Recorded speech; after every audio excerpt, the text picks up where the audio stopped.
Bonjour, je m'appelle Alex Mamba. De profession, je suis banquier et de passion, je suis coach en art oratoire. Et donc, pour cette première édition du TEDx Yaoundé, j'ai eu la chance et l'honneur d'être sélectionné comme le coach de nos valeureux speakers. Je serai donc coach en expressivité scénique, ce qui englobe le paraverbal et le non-verbal. Ma mission est donc d'accompagner les speakers dans le rendu de leur discours déjà si bien préparé. Avez-vous déjà été captivé par un orateur avant même qu'il n'ait prononcé le premier mot? Avez-vous déjà voyagé avec un orateur, ressenti les mêmes émotions que lui, ressenti les mêmes douleurs que lui, ressenti la même joie que cet orateur? Mesdames et messieurs, c'est pas de la magie, c'est simplement de l'art oratoire. Et pour arriver à cela, je vais partager avec vous aujourd'hui 4 principales clés pour avoir le meilleur rendu possible de vos prises de parole en public. La première clé, chers orateurs, c'est votre voix. Plus qu'un outil, considérez votre voix comme un instrument. Un instrument chargé de faire de belles mélodies afin que tout le monde puisse prendre du plaisir à vous suivre. Et dans la voix, nous aurons donc un premier élément qui est la variété vocale. Un discours monotone est un discours ennuyeux. Essayons de faire partager nos émotions. Essayons de monter. Essayons de descendre afin que tout le monde puisse, quand on monte, ressentir un engagement, ressentir une idée qu'on défend. Ou alors, quand on descend, ressentir une émotion qu'on voudrait partager. Le volume de votre voix. Chers orateurs, soyez aux commandes du volume de votre voix. Ne restez pas à tout moment dans les extrêmes. Ne soyez pas trop bas, ne soyez pas trop fort. Trop bas ne vous entend pas suffisamment pour vous suivre dans le message que vous voulez transmettre. Trop haut, ça devient parasite, ça devient désagréable à écouter.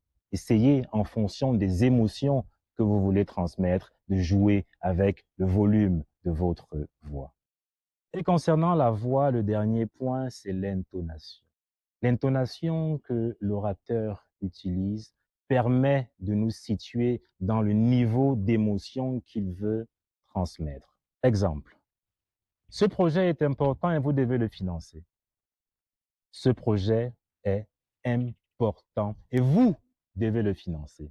Alors, lequel de ces projets allez-vous financer? Chers orateurs, la deuxième clé, c'est la gestuelle. Ne soyez pas des danseurs de tectonique. Le problème, c'est que les orateurs confondent très souvent gestuelle et gesticulation. Il ne s'agit pas de gesticuler sur un podium. Il ne s'agit pas non plus de faire une transcription pour des sourds muets. Non, il ne s'agit pas de ça. Votre gestuelle parle beaucoup et parle suffisamment. Votre gestuelle a pour but d'accompagner ce que disent déjà vos mots ou ce que ne disent pas suffisamment les mots que vous utilisez. Si vous voulez parler de force et que vous voulez que le mot ait plus d'impact, vous pouvez dire force. Si vous voulez parler de peine et que le mot n'a pas assez de force, vous pouvez dire peine. Si vous voulez parler de mental, vous pouvez dire mental. Mais le problème, c'est si vous avez un discours et vous dites force, vous dites peine, vous dites mental. Non, là, il s'agit d'un langage des signes pour les sourds-muets. Votre corps déjà transmet des messages. Votre voix aussi le fait. Alors, si votre corps parle en même temps que votre voix, pour l'auditoire, ça fait 2 discours et on est perdu. Est-ce qu'on suit la gestuelle et est-ce qu'on suit le message? Faites attention à votre gestuelle durant vos prises de parole. Chers orateurs, vous n'êtes pas des mitraillettes. Ne perdez pas de vue que ce qui importe, c'est le message que vous voulez transmettre. Alors, la troisième clé, ce sont les pauses dans vos prises de parole. Faites quelques pauses pour laisser à l'auditoire le temps d'assimiler le message que vous voulez leur transmettre. Marquer des pauses également vous permettra d'avoir une bonne diction parce que vous prenez le temps de bien prononcer les mots. Au TEDx, les speakers ont chacun 18 minutes temps maximal pour rendre leur discours.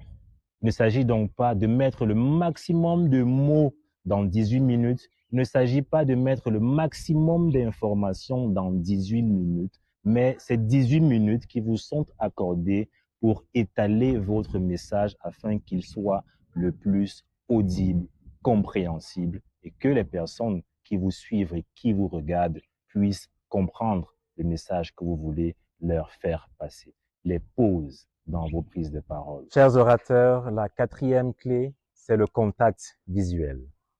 Ils sont là. Ils sont venus pour vous voir, ils sont venus pour vous écouter. Et vous également êtes là pour partager votre expérience, pour partager votre message. La moindre des choses, soyez généreux avec votre regard. Regardez-les dans la salle. Regardez s'ils vous écoutent. Regardez s'ils sourient. Regardez si les émotions que vous leur transmettez font leur effet. Le contact visuel, c'est également une façon de leur dire merci. Merci de m'écouter. Merci d'être venu. À vous qui me regardez, je vous donne rendez-vous le 19 avril au complexe Ubuntu Creative Staff Hub, situé au quartier Melaine, au lieu-dit Montée du Parc.